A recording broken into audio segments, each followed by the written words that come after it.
Hoje você vai ter uma boa noite de sono. Um sono restaurador. Amanhecerá cheio de força, energia, cheio de disposição, porque Deus é quem nos sustenta. Mas antes, faremos uma oração e logo após relaxaremos ao som da chuva.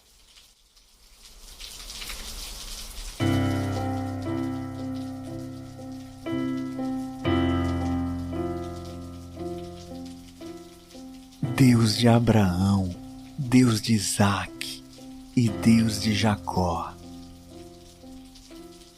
Todo-Poderoso, Criador de todas as coisas, o Deus de Israel,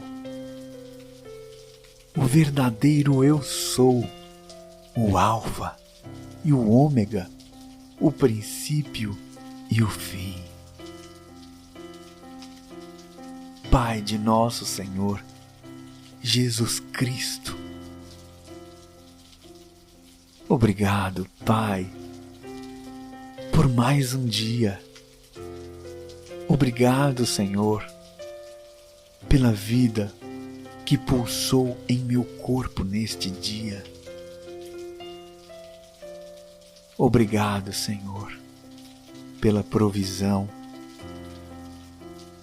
Obrigado, Senhor, porque mesmo diante das lutas da vida, das circunstâncias, das adversidades, Tu não desamparas os Teus filhos. Obrigado, Senhor, porque através do sacrifício de Teu Filho Jesus na cruz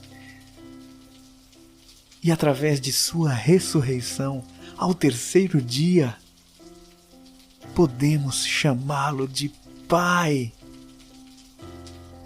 Ó Deus, Tu és o nosso Pai e o Senhor tem cuidado de nós.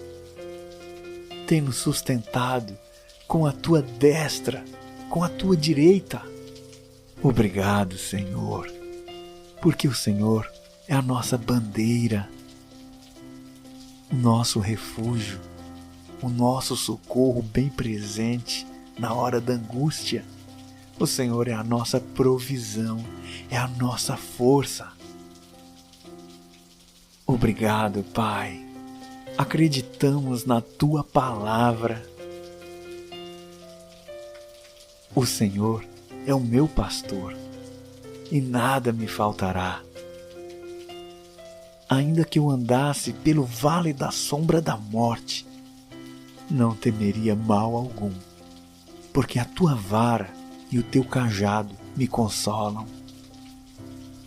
Obrigado, Senhor. Em Ti confiamos. Obrigado, Senhor, pela Tua bênção.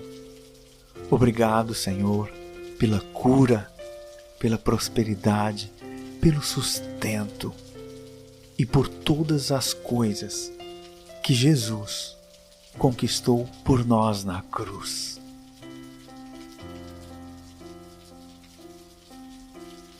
Dá-nos uma noite de paz em Tua presença. Envia os Teus anjos para nossa proteção e trabalha por nós enquanto dormimos, Senhor. Glória seja o Teu nome para todo sempre, pelos séculos dos séculos, por toda a eternidade, em nome de Jesus Cristo.